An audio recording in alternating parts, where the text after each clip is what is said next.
Alright, got it all back together.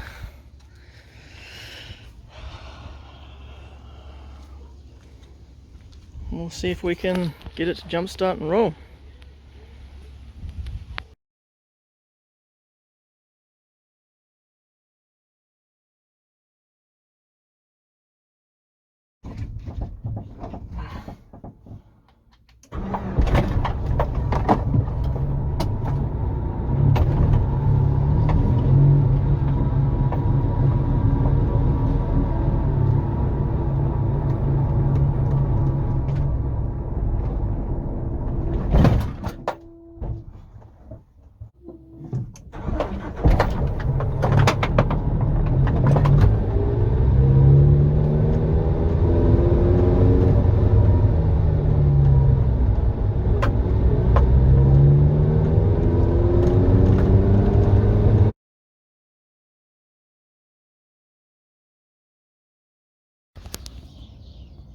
Okay, so we got the ignition all installed. All back together again.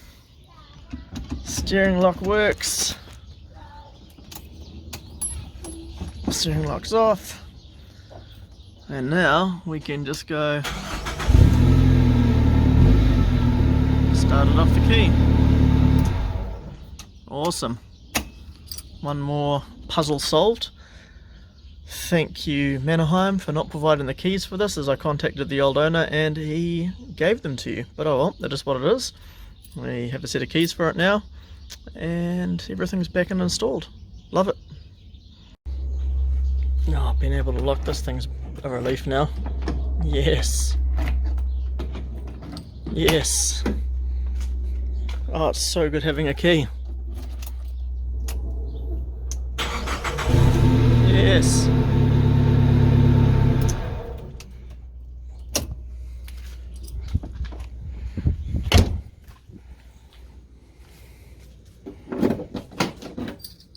Oh, that works too. What about the passenger side?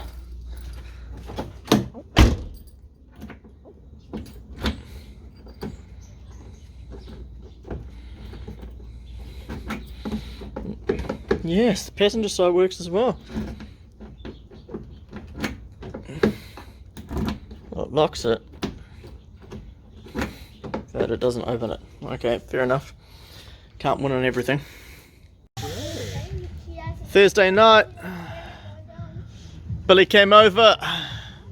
It's on. We on. And we hooked the truck up and pulled it about 3 or 4 meters in third gear, line towed, and the clutch broke free. So the car now runs and drives. Couple of oil changes later. Not bad, not bad. Pretty normal looking oil. Love it. Nice.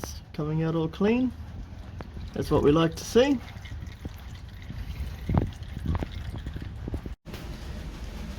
Placing the gearbox oil all done.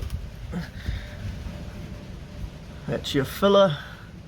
And just there is where it all comes out. So that's your drain plug, your fill plug. Get one of these little fandangle gadgets to get it all up there with a little pump on it. That works quite well. So that's all the gearbox fluid changed.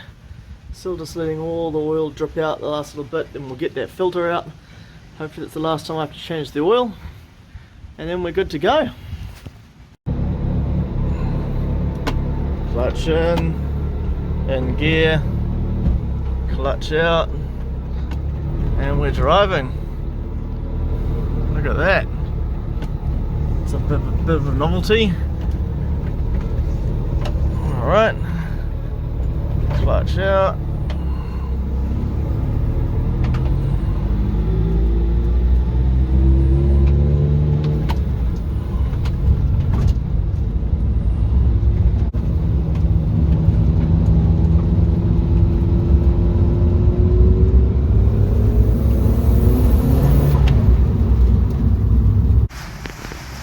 Of course, it's always something, so I thought I'd test the fans, just because the car's at a point now where I can take it out for a half decent drive, but I don't want it to overheat.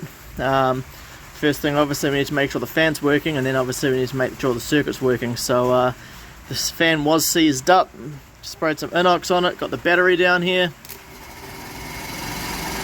and we got it working again.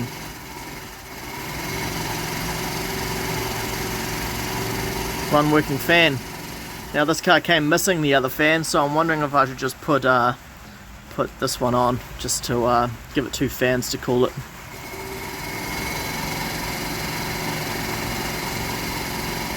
I'm pretty happy with that. Just giving it a bath. It's pretty much the only way to clean all the muck out of it. Slowly getting there with the clean down. It's taking a while though, but we are getting the silt out. Just scrubbing it with the brush. Yeah, bit of a pain in the ass, but we're getting there. It's looking a lot cleaner. Yeah, still got a little way to go though. Anyway, I better get back to it.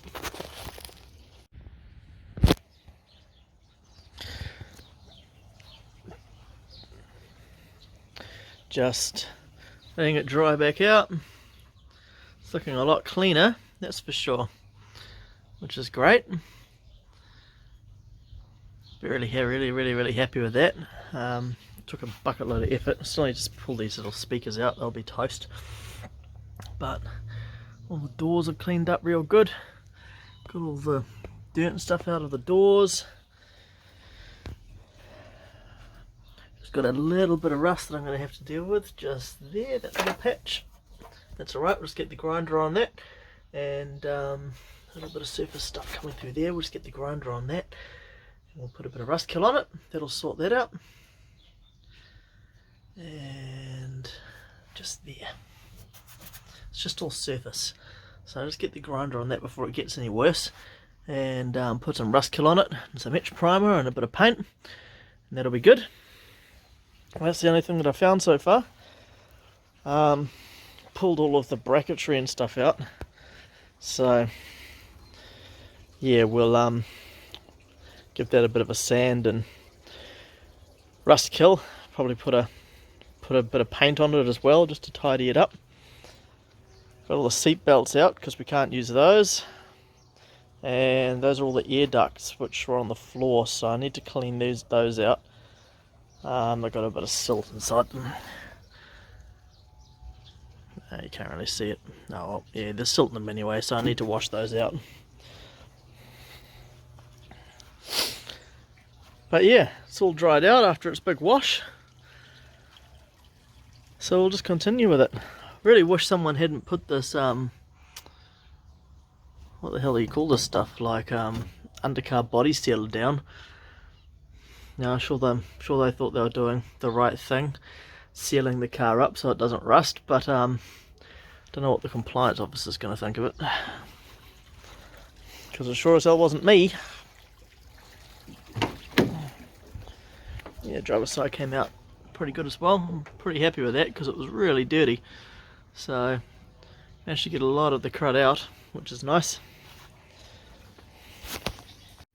G'day everyone. So I'm just ending this video just on a little bit of an update on where we are currently with the red car from all the content that you've just seen.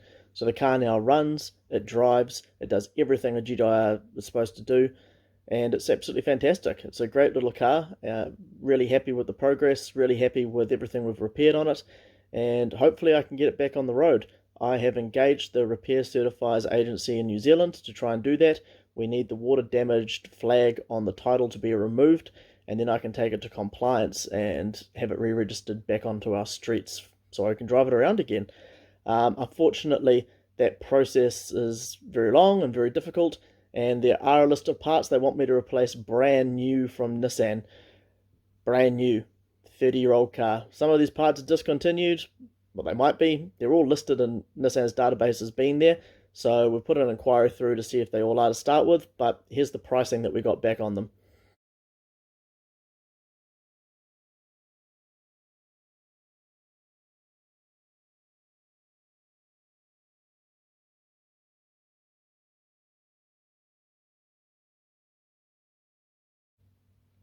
As you can see, it's a substantial price for the parts. So I do need to figure out if I want to continue this financial burden. But yeah, look, I think it's going to be worth it. I probably will try and pursue it as far as I can, but I just need to get the paper trail right, submit it, and make sure that they're going to accept that paper trail before I spend any money. I just have to make sure that that's the case. So for now, the Gti-r is just going to be put aside, put into storage while I sort that paper trail out, and just try and get all our ducks in a line so I can get it pushed through compliance. If I can't get it through compliance, it's either going to be turned into a race car, or I'm going to sell it overseas to a country that's got less stringent rules when it comes to this sort of thing. So that's where we're at with it at the moment. Running, driving, really great car, really happy with it. Yeah, just going through paperwork and going through the repair certifiers to try and get this flood damage title taken off. So if you've enjoyed the video, thank you very much. Thanks for watching both parts. Don't forget to like, subscribe, hit the notification bell. I'm almost at 1,000 subscribers, which is fantastic. I'm glad that people enjoy watching what I enjoy doing. Just filming it on my phone and sort of making things up as it goes. So I'm really happy with the responses I'm getting out of these videos. On that note, we will be posting more content. I am going to try and make a video a week. We do have a lot more cars that we make content and can make content on. Anyway, I'll leave you to it.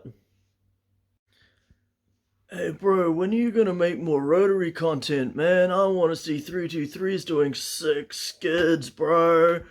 Fuck, when are you gonna get back to that, eh? Huh? How'd you get in here? Oh, not you, bro. Come on, man. Oh, come on, bro.